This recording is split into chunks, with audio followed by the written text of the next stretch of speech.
오늘은 예수님을 기다리는 대림절 세 번째 주일입니다. 이제 생명의 빛으로 오신 예수님을 기다리며 생명과 나눔의 빛을 조망하겠습니다. 이 빛은 이기적인 욕망으로 가득한 우리를 비추시는 주님의 사랑입니다. 우리를 먼저 사랑해 주신 주님을 따라 생명과 나눔의 빛으로 나아갑시다. 너의 하나님 여호와가 너의 가운데 계시니 그는 구원을 베푸실 전능자시라. 이스라엘아 들으라.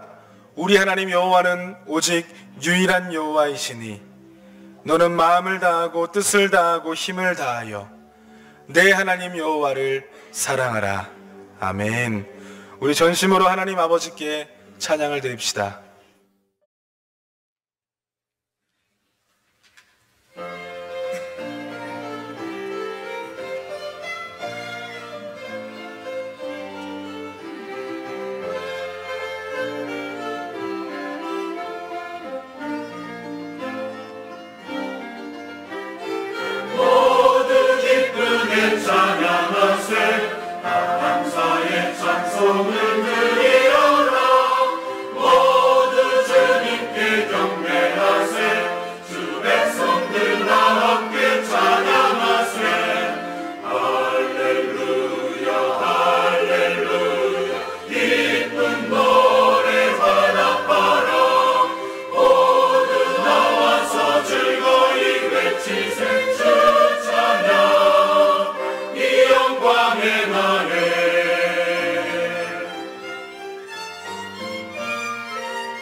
이 아침에 우리에게 주신 하나님 말씀은 디모데후서 1장 1절에서 5절에 있는 말씀입니다. 신약 성경 343쪽에 있습니다. 이는 살아계신 하나님의 말씀입니다. 디모데후서 1장 1절부터 5절에 있는 말씀 우리 함께 받도록 읽겠습니다.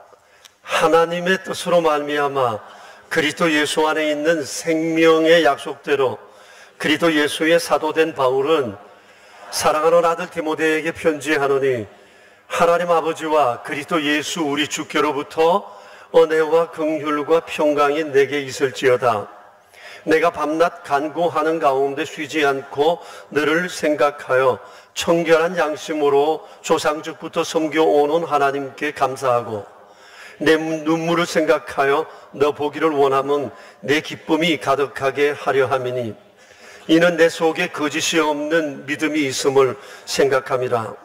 이 믿음은 먼저 내 외조모 로이스와 내 어머니 유니게 속에 있더니 내 속에도 있는 줄을 확신하노라. 아멘. 5절 말씀에 거짓이 없는 믿음이라는 구절이 있습니다. 이것은 우리 그리스도인들이 평생 붙들어야 할 중요한 신앙 가치입니다. 오늘 한 해의 끝자락에선 우리들이 지금까지 살아오면서 나는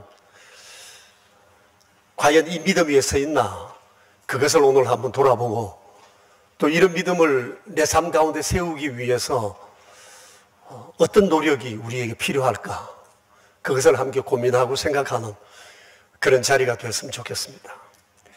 거짓이 없는 믿음의 사람이라고 할 때 떠오르는 이미지는 어떤 것입니까? 어떤 사람이 거짓이 없는 믿음을 가졌다라고 할 때 어떤 모습이 먼저 떠오르시나요? 제가 나름대로 정리를 해봤습니다. 먼저 복음적 신앙 위에 굳건히 서 있다. 그리고 신앙적 신실함이 있다. 하나님 앞에 절대 순종하고 충성하는 마음이 있다. 그리고 진실하다. 이중적이지 않다. 외식함이나 가식함이 없다. 이런 것들이라고 생각합니다. 이 얼마나 부러운 삶의 태도인지 모릅니다. 사실 하나님 앞에서나 인간관계에 있어서 관계를 견고하게 하려면 이런 삶의 태도는 아주 필수적인 요소라고 생각이 되어집니다. 어느 시대나 공동체나 이런 사람은 매우 필요합니다. 근데 디모데후서를 기록할 점 사도 바울은 이 문제로 인해서 마음고생을 참 많이 했었습니다. 그때 바울은 로마 감옥에 있었습니다. 초겨울이었습니다. 곧 닥쳐올 죽음을 마지막 기다리고 있는 그런 상황이었는데 그저 많은 사람들의 배교가 있었습니다. 주님을 떠난 거예요. 그 내용이 이 디모데후서 1장 15절에 이렇게 기록이 되어 있습니다. 같이 한번 읽어볼까요? 아시아에 있는 모든 사람이 나를 버린 이 일을 내가 아나니 그 중에는 부켈로와 흐모게르도 있느니라고 말씀하고 있습니다. 모든 사람이라고 했는데 그리스도인된 모두 다 그런 의미라고 하기보다도 상당히 많은 사람들이 주님을 배교했고 바울 곁을 떠났다는 겁니다. 굉장한 충격이었을 것입니다. 감옥에 있을 때 이런 소식을 들은 그의 마음은 정말 찢어질 듯 아팠을 거라 생각합니다. 그리고 4장 10절을 보시면 대만은 이 세상을 사랑하여 나를 버리고 데살로니가로 갔다 그랬습니다. 대마라는 사람은 바울의 아주 충실한 충성된 조수였습니다. 이 사람이 세상을 사랑하여 바울 곁을 떠나갔어요. 다 버려도 이 사람은 그러지 않을 거라고 생각했는데 바울의 충격이 무엇보다도 컸을 거라고 생각이 되어집니다.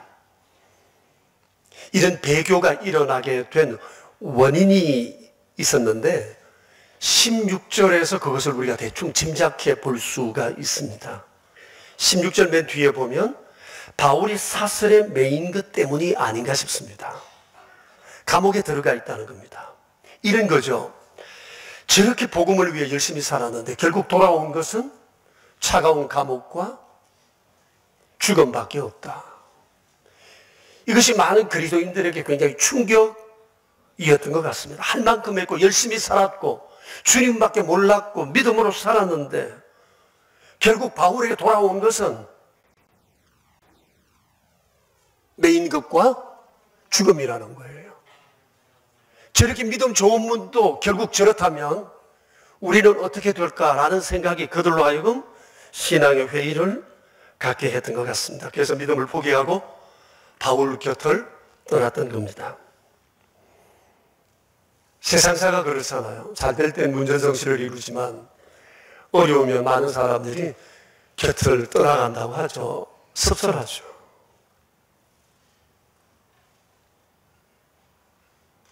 당시 바울의 사정이 그랬습니다. 그런데 모든 사람이 다 떠나간 것은 아니었어요. 16절을 보시면 오네시보로라는 사람이 있습니다. 이 사람은 바울에게 퍽 위로가 되었던 사람인 것 같아요. 이 사람에 대해서 바울은 이렇게 얘기를 합니다. 16절 뒤를 보시면 그가 나를 자주 격려해주고 내가 사슬에 매인 것을 부끄러워하지 않았다고 했습니다. 굉장한 위로가 됐을 것 같습니다. 너무 고마워서 바울은 그를 위해 주님께 이렇게 기도했습니다. 16절 초반에 보면 주님께서 오네시보로의 집에 긍휼을 베풀어 주세요. 이렇게 긍휼이 많은 이 사람과 이 사람 집에 주님께서 긍휼을 보내주십시오. 이런 중에 바울이 유독 생각나고 보고 싶었던 한 사람이 있었는데 그 사람이 바로 디모데였습니다.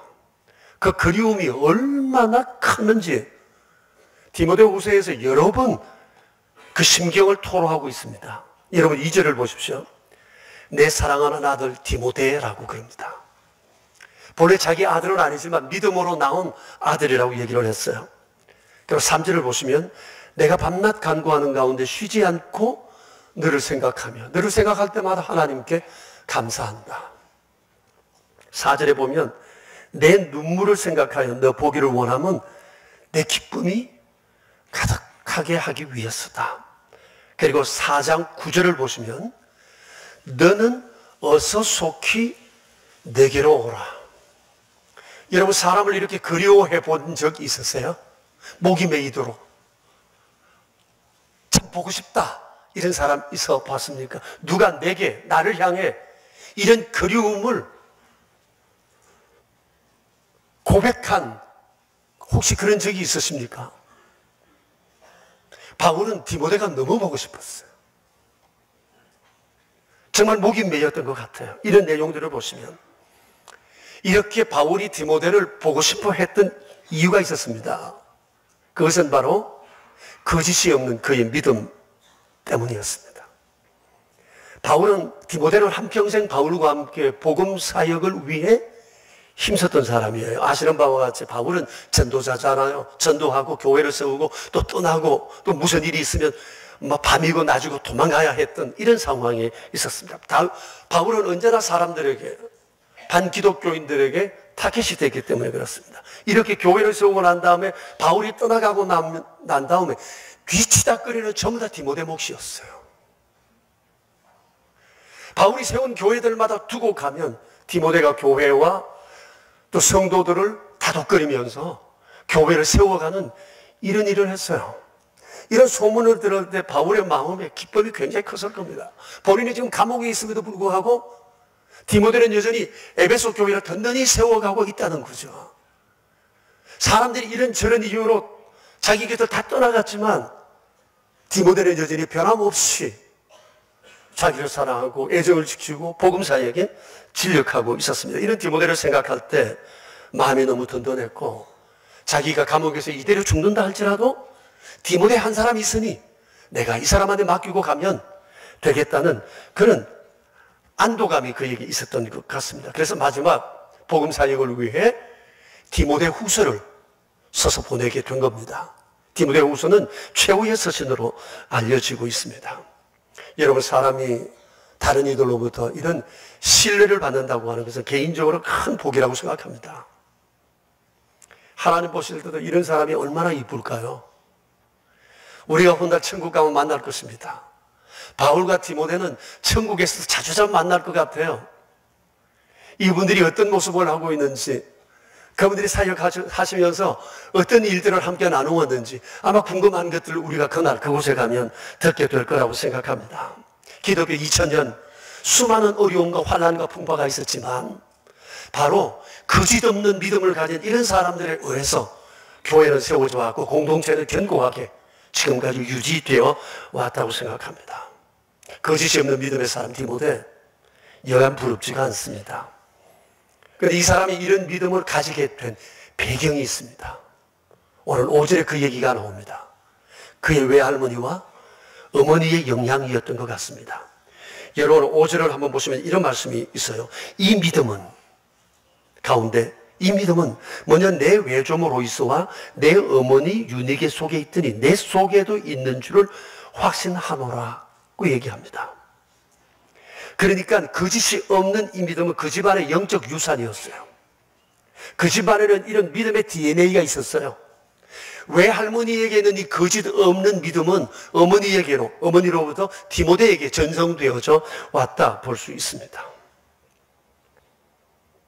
거짓이 없는 믿음의 집안의 이 삶의 원동력, 그게 무엇이었을 것 같습니까? 저는 디모데후서를 읽는 중에 3장 15절에서 그 사실을 찾아볼 수가 있었습니다. 3장 15절 같이 한번 찾아 읽어볼까요? 또 어려서부터 성경을 알았나니 성경은 능히 너로 하여금 그리스도 예수 안에 있는 믿음으로 말미암아 구원에 이르는 지혜가 있게 하느니라고 말씀하고 있어요. 여러분, 여기 매우 중요한 구절이 있습니다. 어려서부터 성경을 알았다. 여기 밑줄을 칠까요? 이게 중요합니다. 어려서부터 성경을 알았다. 여러분, 여기 안다라고 하는 단어는 지식으로 안다가 아니라 지식이 경험적으로 체득된 것을 말합니다. 머리로만 신앙생활하는 사람이 있어요. 아는 건 많아요. 머리로 다 해요. 입으로 다 해요. 그러나 손발은 얼어붙어 있는 사람들이 많아요. 디모데는 그런 사람이 아니고 디모데 집안의 영적 DNA는 그렇지가 않았다는 거예요. 머리로만 많이 아는 사람이 아니라 아는 것을 경험 속에서 체득하고 세상 가운데 믿음으로 부딪혀 승리해 온 경험들이, 영적 전사 같은 그런 믿음들이 그 집안에 있었다고 하는 거예요. 그러니까 그 집안에서는 애가 태어나면 성경을 알게 해야 한다는 것이 가장 중요한 가치였던 것 같습니다. 그래, 듣든지 안 듣든지 애들이 말귀를 알아먹든지 못 알아듣든지 간에 성경을 읽어주고 가까이 하게 하고 가르치고 교훈하고 마음에 새기게 하고 입에 달고 살게 하고 두루마리를 손에 만지면서 살게 했던 것, 한 권의 성경이 그들 속에 들어오기까지 그들이 필사하면서 정말 필사적인 노력이 있었을 것입니다. 이런 수고로움으로 아이가 태어나면 어렸을 때부터 성경 안에 거하는 이런 노력들을 부모들이 게을러하지 않았다고 하는 사실입니다. 왜 이래야 하는가? 이건 하나님의 뜻이기 때문입니다. 그리고 또 하나, 그들이 살아가고 있는 세상이 장난이 아니에요. 3장 1절부터 8절까지 우리 같이 한번 읽어봤으면 좋겠는데요. 같이 한번 읽겠습니다. 너는 이것을 알라. 말세에 고통하는 때가 이르러 사람들이 자기를 사랑하며 돈을 사랑하며 자랑하며 교만하며 비방하며 부모를 거역하며 감사하지 아니하며 거룩하지 아니하며 무정하며 원통함을 풀지 아니하며 모함하며 절제하지 못하며 싸나우며 선한 것을 좋아하지 아니하며 배신하며 조급하며 자만하며 쾌락을 사랑하기를 하나님 사랑하는 것보다 더하며 경건의 모양은 있으나 경건의 능력은 부인하니 이 같은 자들에게서 내가 돌아서라. 그들 중에 남의 집에 가만히 들어가 어리석은 여자를 유인하는 자들이 있으니 이 여자는 죄를 중히 지고 여러 가지 욕심에 끌린 바 되어 항상 배우나 끝내 진리의 지식에 이를 수 없느니라. 얀네와 얀보레가 모세를 대적한 것 같이 그들도 진리를 대적하니 이 사람들은 그 마음이 부패한 자요 믿음에 관하여는 버림받은 자들이라. 그리고 13절을 보세요. 악한 사람들과 속이는 자들은 더욱 악하여져서 속이기도 하고 속기도 한다고 했습니다. 여러분, 이런 세상에 버틸 재간이 있겠습니까? 내 주변 사람들이 전부 다 이렇게 산다. 세상 분위기, 가치, 기준, 문화가 전부 다 이렇게 홍수처럼 휩쓸고 간다면 이런 상황 속에 버틸 재간이 있겠느냐고요. 무엇으로? 의지? 그것만 가지고 될까요? 지식? 인문학적 소양? 이게 가지고 될까요? 그러니 디모데 집안은 이런 세상에서 흔들리지 않으려고 하면 성경적 가치관 위에 서 있어야 한다라고 하는 그런 믿음이 그들에게 있었던 거예요. 이게 그 집안 분위기였습니다. 성경으로 삶의 중심을 잡지 않으면 이런 세상의 탕류에 휩쓸려가는 것은 시간 문제라는 생각이 그들에게 있었던 겁니다. 거짓이 없는 믿음, 그냥 만들어지는 게 아니었다. 성경은 그것을 지금 말씀하고 있는 겁니다. 그 집안뿐이 아닐 거예요. 누구든지 성경 말씀을 삶의 지침으로 삼는다면 결코 인생의 방향은 잃지 않을 것입니다. 왜냐하면 성경 안에는 하나님의 마음이 있기 때문에, 성경을 읽다 보면 하나님의 마음을 알 수 있으니까, 하나님은 성경을 통해서 하나님의 마음을 드러내 보이시고, 하나님이 원하시는 길을 우리에게 보이시고, 모든 상황 속에 대처할 힘과 기회를 갖게 하시고, 소망을 이 성경 가운데 우리에게 불어 넣기 때문입니다. 성경을 읽으면 하나님의 마음에 사로잡히기 때문에 이런 세상 가운데에서도 우리가 든든히 설 수 있는 힘을 얻게 되는 겁니다. 예컨대 이런 거예요. 이스라엘 사람들은 구약 성경을 그들의 삶의 아주 중요한 가치관으로 형성하여 살아가고 있어요. 특히 구약 성경 가운데서도 율법서가 그들의 삶의 바탕이 되어 있습니다. 유대인들, 요즘 많은 사람들이 유대인을 배우자고 얘기하지만 유대인들 배우지 못할 부분 많아요. 마음에 안 드는 부분 많지만 정말 성경적 가치관에 서서 믿음으로 사려고 하는 이런 삶의 태도는 우리가 정말 본받아야만 할 일이라고 생각합니다. 유대인들이 정신적인 지주라 일컬어지는 랍비들이 가르치는 6가지 덕목이 있습니다. 부모들은 이걸 배우고 체득하고 자녀들을 이 덕목을 가지고 가르치는데 그 6가지가 이거예요. 첫 번째, 평생 학습이에요. 그들은 죽을 때까지 책을 손에 놓지 않습니다. 자신의 부족함을 알기 때문에 절대 안주하지 않습니다. 계속 배웁니다. 그런데 많은 지식을 습득하는 것이 그들에게 목표이기도 하지만 지식도 바른 지식을 습득해야 되기 때문에 내가 알고 있는 지식이 바른 것인지를 항상 성경을 통해 점검하고 연구하고 지식을 내 것으로 만들어 간다고 하는 겁니다. 그런데 그들의 모든 지식의 기준은 성경 말씀입니다. 성경에서 여기에 대해서 뭐라고 말씀하고 있는가, 이것이 그들에게 매우 중요한 삶의 요소였다고 하는 겁니다. 두 번째는 이웃을 긍휼히 여기는 마음이에요. 긍휼, 이것은 율법서에서 특히 말씀하시는 적극적 love people의 한 요소예요. 특별히 불행한 상황에 처한 사람들을 찾아보고 환자들을 자주 찾아보는 것, 이것은 그들이 너무나도 중요하게 생각하는 덕목입니다. 그래서 어려운 사람들을 위해서 기부를 많이 합니다. 통 큰 기부. 미국에서 지금 일어나고 있는 통 큰 기부자들은 대부분 유대인들입니다. 어렸을 때부터 그것이 몸에 익었기 때문입니다. 돈 버는 이유가 그들에게는 분명하다는 거예요. 그 다음에 손님을 대접하는 겁니다. 이건 역시 love people의 명령이에요. 이웃이 내게 오거든 그를 거절하지 말고 영접하고 나그네를 내 몸처럼 사랑하고 영접하라고 말씀을 하셨어요. 그래서 유대인들은 이웃에 대해 언제나 문이 열려 있습니다. 아는 사람 모르는 사람 할 것 없이 언제나 웰컴하는 이런 분위기가 그들에게 있어요.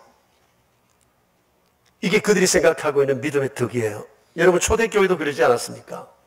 초대교회 교인들은 다 집안의 문을 열어놓고 살았어요. 어떤 사람은 집을 내어놓고 땅을 내어놓고 그것을 다 사도들 앞에 가지고 와서 팔아서 그것으로 함께 공유하는 이런 공산생활을 하지 않았습니까?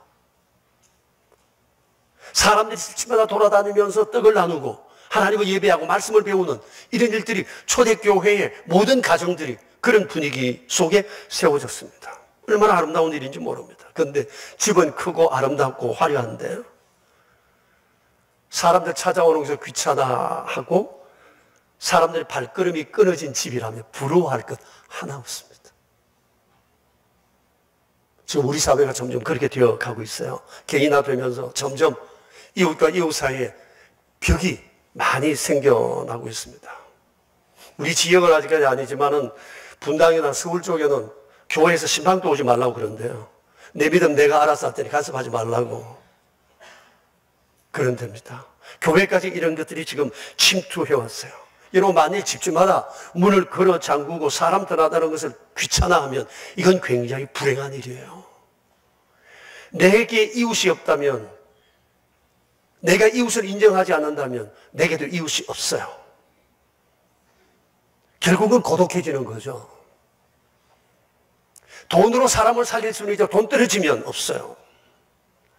유명세를 가지고 사람을 가까이 할 수는 있지만, 오게 할 수는 있지만, 내 유명세가 끊어지는 날 사람도 내게서 떠나가버리고 말 것이에요. 사람을 좋아해야 합니다. 가까이 해야 하고 친근해야 하고 언제나 웰컴할 수 있어야 합니다. 집을 열고 내 집을 찾아오게 만드는 그런 집이 되어야 하는 거죠. 그리고 네 번째 덕목은 기도와 경건생활입니다. 이것은 러브 갓의 매우 중요한 요소예요. 성지순례 가보신 분들은 아시지만 안식일 토요일이 되면 유대인 상점들은 다 문을 닫습니다. 유대인이 운영하는 호텔 가도 그냥 찬밥 신세입니다. 알아서 찾아 먹어야 됩니다. 서빙 없습니다. 안 합니다. 유대인은 운전수도로 그냥 운전도 안 합니다. 아주 불편해요. 문이 열린 곳은 전부 다 아랍인들이 운영하는 상점입니다. 철저합니다. 안식일 준수. 몸에 사무치도록 배운 거예요. 기도 하루에 3번 합니다. 철저하게 합니다. 아무리 바빠도 이것은 그들은 양보하지 않습니다. 다섯째는 하나님 말씀으로 자녀를 양육하는 겁니다. 어렸을 때 우리 아이들이 글을 빤히 깨치면 천재라고 그러고 우리가 너무 좋아하잖아요. 거기다 한마디 더 보탭니다. 안 가르쳤는데 저절로 깨우쳤다고. 그럼 어떤 사람은 속이 천불이 납니다. 8살이 돼도 이걸 한글을 잘 모르는데. 그런데 유대인들은 아이에게 글을 가르치는 목적이 성경을 읽기 위해서라는 거예요. 공부하는 이유가 달라요. 성경을 보게 하기 위해서, 성경을 읽게 하기 위해서 알파벳을 그들은 가르친다고 하는 사실입니다. 보십시오. 오늘 성경에도 어려서부터 성경을 알게 했다. 네가 성경을 알았다. 그리고 그 안에 거하게 했다고 하는 겁니다. 이게 디모데 가정의 신앙의 모습이었어요. 그리고 마지막 하나, 언제나 사람의 장점을 보고 장점을 칭찬하라는 거예요. 덕이 있는 사람은 남의 허물을 보고 허물을 꼬집고 허물을 비난하지 않는다는 겁니다. 왜냐하면 허물진 우리를 하나님께서 언제나 용납하고 사랑해 주셨기 때문에 성경을 통해 아버지의 마음을 배워 험담 많고 허물 많고 비난 많은 세상 속에서 정말 장점을 칭찬해주는 사람으로 세워져 가라고 하는데, 이것이 이스라엘 백성들의 철칙입니다. 그리고 이것을 삶에 적용합니다. 그러니 율법의 말씀은 그들의 삶에 나침반이 되는 것입니다. 유대인들에 있어서 이런 점들은 우리가 정말 본받아야 할 매우 중요한 삶의 요소라고 생각이 되어집니다. 여러분, 오늘 우리가 본 이 디모데후서 3장 15절 이하를 보면 성경 말씀은 얼마나 우리의 삶에 유익을 끼치는가에 대해서 여러 가지 말씀하고 계세요. 15절을 보시면 첫 번째 이 말씀을 하세요. 구원에 이르는 지혜가 있게 한다. 구원의 길을 가도록 우리를 이끌어준다 하는 것입니다. 여러분, 구원이 뭐예요? 하나님의 은혜가 구원이에요. 하나님의 은혜의 내용이 뭐죠? 지난주 우리 봤죠? 하늘에 속한 모든 신령한 복, 그게 구원의 내용이에요. 우리의 그 구원은 이미 끝났지만 구원은 계속 또 이루어 가야 된다고 그랬습니다. 끊임없는 성화를 이루어 가야 해요. 성경은 우리에게 구원을 주시고 구원을 계속 이루어 갈 수 있도록 우리를 견인해 주는 길잡이가 된다, 그런 말씀이에요. 얼마나 중요한지 몰라요. 아담 이후 모든 사람은 멸망당할 수밖에 없는 운명이었잖아요. 그런 가운데 주께서 우리를 뽑아내시어 주를 알게 하시고 영생의 길을 가게 하신 것입니다. 그것이 성경에 기록되어 있다는 겁니다. 아기를 낳아놓고 네 마음대로 살아라가 아니라 우리를 구원하고 난 다음에 더욱더 부유하게 하고 거짓이 없는 믿음으로 살게 하기 위해서 성경을 주시어 구원의 길을 우리에게 끊임없이 제시하시고 지혜를 주시어 구원에 이르게 하신다고 하는 말씀이에요. 그리고 그 뒤에 보면 교훈해 준다고 했습니다. 다시 말하면 신앙이나 삶의 가이드라인을 제공한다는 거예요. 그 책망하고 바르게 한다고 했습니다. 사람이 늘 완전할 수는 없잖아요. 넘어질 수 있고 잘못할 수 있고 잘못된 영향을 받을 수도 있는데 이런 그릇된 길을 갈 때 그것을 바로잡아 시정하고 개선하고 회복하고 교정해 준다는 것입니다. 여러분, 사람 성격, 기질, 습관 잘 바뀌지 않습니다. 우리가 알잖아요. 참 어렵습니다. 여러분, 사람 성격 바뀔까요? 어떻다고 생각하세요? 전혀 불가능한 것은 아니지만 매우 어렵습니다. 어떤 분은 그런 얘기합니다. 사람 나이 40대면 절대 안 바뀐다고. 근데 그 사람은 거의 여유롭게 나이를 많이 잡아줬지만 사실 이성적 사고가 틀을 잡기 시작하는 사춘기만 되어도 안 바뀝니다. 안 됩니다. 중2가 무섭다는 얘기가 그거잖아요. 그때가 사춘기가 시작된다고 그러는데 요즘은 사춘기가 좀 땡겨졌어요. 초등학교 6학년만 되어도 지 생각이 다 굳어져서 지가 싫어하는 것 안 합니다. 얼마나 부모가 속을 태웁니까? 감당을 못합니다. 그래서 교회라도 가봐라 그러는 부모들이 많지 않습니까? 근데 여러분, 성경을 알면 사람이 딴 사람이 됩니다. 우리가 전 거잖아요. 우리도 참 고약하게 이루 말할 수 없는 사람이잖아요. 성질대로 했으면 우리 이 세상 사람 아닐 수 있어요. 우리 얼마나 많이 바뀌었어요. 예수님 아니었으면 다 죽었어. 그렇잖아. 사실이. 성경을 알면, 성경이 내 속에 들어오면, 성경이 나를 움직이면 바뀝니다. 40이 아니라 60, 70, 80이 되어도 사람 달라지게 되어 있습니다. 우리 몇 주 전에 보았잖아요. 아브라함, 다윗, 바울. 그분들을 생각해 보십시오. 그들이 위대한 사람이 될 수 있었던 이유가 뭐예요? 주님을 만났고 주의 말씀을 따라 살았기 때문에 그렇습니다. 물론 그들은 나름 그 시대 최고의 인생을 구가하는 사람들이었어요. 그런데 그들에게 치명적인 실수가 있었습니다. 힘으로 큰 사람은 될 수 있었지만 영원히 존경받는 사람은 될 수 없었어요. 그런데 이들이 치명적인 실수를 했을 때 누가 그들에게 감히 충고할 수 있겠어요? 최고의 권세를 가졌죠. 최고의 경험이 있죠. 나이도 많죠. 이런 사람에게 충고하면 충고를 듣겠어요? 근데 그들이 주님을 만나고 주님의 말씀을 가까이 하면서 사람들이 바뀌었습니다. 주께서 그들을 돌이키시어 믿음의 조상이 되게 하시고 이스라엘의 별이 되게 하시고 정말 기독교의 큰 위대한 일꾼 되게 하셨던 것입니다. 주님 만나면, 하나님 말씀 들어오면 사람은 바뀝니다. 확 달라집니다. 기질까지 바뀔 수 있습니다. 그리고 의로 교육한다고 했어요. 의로운 행실의 기준을 주시고 의로운 행실을 할 수 있도록 이끌어 주신다고 하는 거예요. 그리고 중요한 것이 17절입니다. 같이 한번 읽어봅시다. 이는 하나님의 사람으로 온전하게 하고 모든 선한 일을 행할 능력을 갖추게 해준다 그랬습니다. 굉장한 거죠. 여러분, 이 내용 잘 보십시오. 하나님의 사람으로 온전하고 모든 선한 일을 행할 능력을 구비시켜 준대요. 성경 속에 들어가면 성경이 우리를 그렇게 만든다는 거예요. 디모데는 성경이 만든 사람이에요. 디모데 집안은 성경으로 만들어진 집안이라고 말할 수 있어요. 어렸을 적부터 하나님의 말씀 가운데 붙잡힌 그가 이런 거짓이 없는 믿음의 사람으로 세워질 수 있었던 겁니다. 이것이 바울의 증언입니다. 반대히 드리고 싶은 말씀은 성경이 희망이라는 겁니다. 성경만이 희망이에요. 우리가 잘 아는 도산 안장호 선생이 이런 얘기를 했습니다. 우리 백성이 다 성경을 알아야 비로소 나라가 바로 될 것이다. 독립만으로 나라를 세울 수 있는 게 아니라는 겁니다. 나라도 질이 있습니다. 어떤 나라를 세워갈 수 있을까? 이건 중요한 문제이잖아요. 우리 백성이 다 성경을 읽어야 비로소 나라가 바로 될 것이다.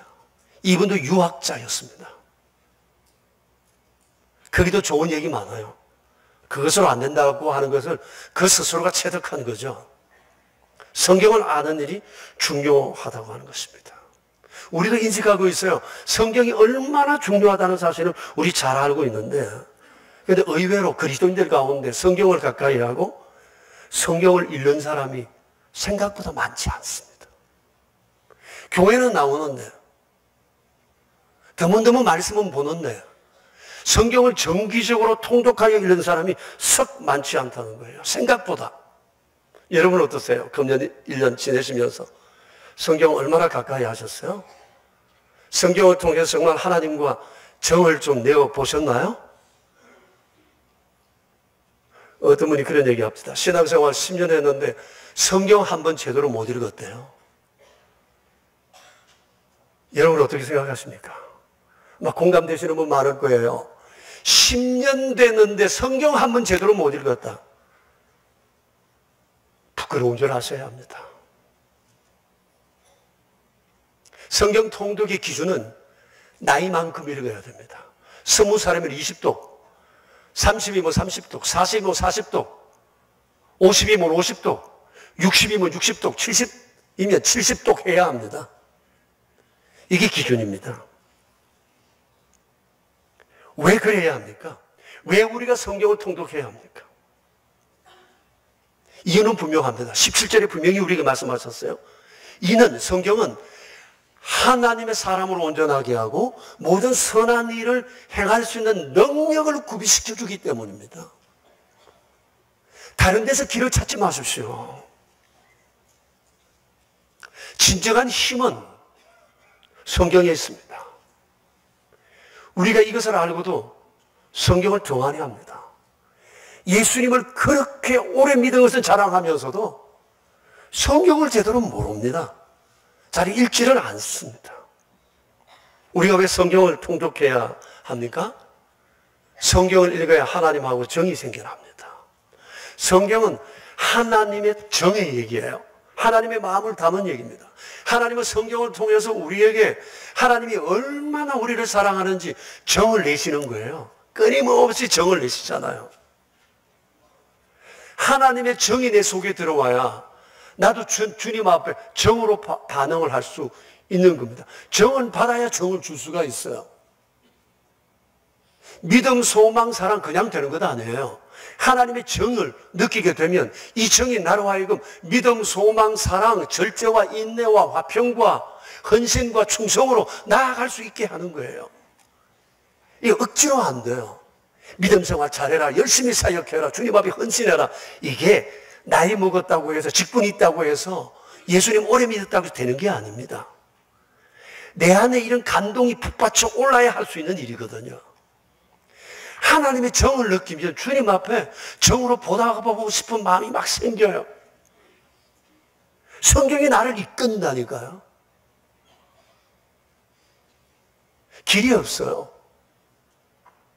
성경을 봐야, 성경을 가까이 해야 이 하나님의 정이 내 인생을 변화시키고 나를 움직여 갔어요. 믿음, 소망, 사랑, 헌신, 충성, 화평, 인내, 절제.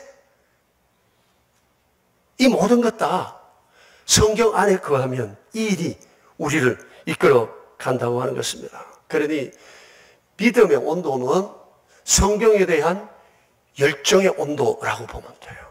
다른 거 볼 거 없어요. 성경에 대한 열정을 갖기 시작하면 내 앞에 닥친 태산 같은 일도 넘을 용기가 있고, 불안해 보이는 내 미래에 대해서 새로운 소망을 가질 수 있고, 그 사람 때문에 속이 너무너무 상해서 막 다 끊고 싶은데 성경 붙잡으면 성경 안에서 사람을 보는 눈과 인생을 이해하는 시각이 열리게 된다는 거죠. 우리의 삶의 문제는 환경의 문제가 아니고 사람의 문제가 아니라 성경을 등한히 하는데 우리의 문제가 심각하다는 거예요. 성경이 길이 있는데, 성경이 희망인데, 성경에 답이 있는데 성경을 보고 다른 데서 자꾸만 해답을 구합니다. 길이 없습니다. 온전하지 않습니다. 성경이 희망이에요. 성경을 가까이 하면 산을 넘습니다. 절망을 넘습니다. 성경을 읽으셔야 합니다. 이 속에 들어가서 하나님의 정을 느끼면서 읽어야 돼요. 하나님의 정이 내 안에 막 느껴져야 돼요. 그래서 말씀이 살아 움직여 나를 움직이는 것을 경험해야 돼요. 이런 경험이 있어야 제대로 된 성경 읽기라고 말할 수가 있어요. 디모데 가정의 훌륭함이 여기에 있습니다. 이게 그 집안의 DNA였어요. 그냥 예수 믿는 집안이 아니고 성경이 움직여가는 집안. 어렸을 때부터 성경을 알게 하는 것을 가장 중요한 가치로 여겼던 집안이었어요. 오래전에 한 26, 7년쯤 된 것 같아요. 미국에서 목회하시는 어느 목사님이 쓴 글을 제가 읽었는데, 그 목사님이 그 교회 김명배라는 한 젊은 집사에 대한 글을 적었어요. 그는 당시 미국에 있는 한국 대사관의 외교관으로 근무하고 있었는데, 어느 날 자기 모친이 돌아갔다는 얘기를 듣고 한국에 급히 나와서 장례를 잘 마치고 세 형제가 함께 모여서 어머니가 남기신 유산과 재산을 정리하는 문제로 의논하게 됐어요. 큰 형은 의사신데 사회적으로도 존경받는 분이셨고 아주 윤택하게 살아가고 계셨고, 작은 형도 사업을 했는데 꽤 성공하신 분으로 물질의 구애가 전혀 없이 살아가는 분이었습니다. 그래서 먼저 큰 형이 입을 열었습니다. 어머니가 남긴 모든 재산은 공무원으로 살아가고 있는 막내가 책임지는 것이 좋겠다. 그러니까 둘째 형도 나서서 형님 그거 좋은 말씀입니다. 찬성입니다. 이 얘기를 듣고 있는 막내인 이 김 집사가 그랬답니다. 아닙니다. 어머니 재산은 당연히 장자이신 형님이 맡으시든지 아니면 사업 잘하시는 형님이 맡으셔서 어머니 재산을 불려가시는 것이 옳다고 생각합니다. 그런 재산을 제가 맡을 수가 없습니다. 형님들, 저는 원하는 것이 다른 것이 있습니다. 그래서 형님들이 이구동성 물었습니다. 내가 원하는 것은 뭐냐? 어머니가 즐겨보시던 성경책입니다. 그러자 큰 형이 나서 야, 그건 안 되지. 그거야 당연히 장자인 내 몫이지. 난 어머니 이 성경책에 나도 진작 마음이 있어서 그거 내가 물려봐야 된다. 그러자 둘째가 나서면서 하는 얘기가 아니죠. 반드시 장자에게 가야 된다는 법은 없죠. 나도 어머니 성경책에 욕심 있습니다. 포기 못합니다. 그때 막내인 그가 그랬대요. 그렇지 않습니다, 형님들. 형님들은 어머니가 묻혀있는 이 고국 땅에 살고 있지만 나는 외교관이라 계속 세계를 떠다녀야 됩니다.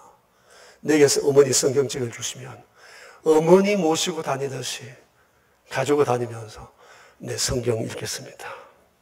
그러니 어머니 성경책 제게 허락해 주십시오.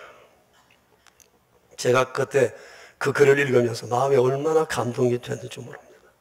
정말 부러웠습니다. 그런 한편 생각해 봤습니다. 이 얘기를 옆에서 듣고 있던 그 집 며느리들은 심정이 어땠을까? 며느리들. 그래도 또 생각해 봤습니다. 야, 도대체 이 어머니는, 이렇게 아들을 길러낸 이 어머니는 도대체 어떻게 생기신 분일까? 금주의 그 집안을 다시금 생각하면서 26년이 지난 지금쯤 그 집안 식구들은 어떤 은총을 누리고 살까? 궁금해지지 않을 수가 없었어요. 여러분, 우리가 Love God 하자는 얘기를 많이 하는데 Love God의 첫 번째는 성경을 사랑하는 거예요. 성경을 끼고 사는 겁니다. 성경 속에 묻혀 사는 거예요. 성경을 귀히 여기는 겁니다. 그리고 성경 속에서 그냥 읽는 것이 아니라 하나님의 정을 느껴요. 그리고 하나님의 정을 느끼고 정으로 반응하며 살아가야 한다는 것입니다. 성경을 읽으면 성경이 나를 만들어요. 나도 모르는 사이에 내가 거짓이 없는 믿음의 사람으로 세워져 있는 것을 발견하게 된다는 것입니다. 우리 교우 여러분, 혹 원래 연가가 남으셨다면, 연가를 서야 할 수밖에 없는 상황이라면 성경 읽기를 위해서 연가를 한번 사용해 보시면 어떨까 싶어요. 한 해가 가는 이 마지막 성경 읽기에 연가를 투자하셔서 정말 새해를 이런 믿음으로 계획해 보셨으면 참 좋겠다 싶습니다.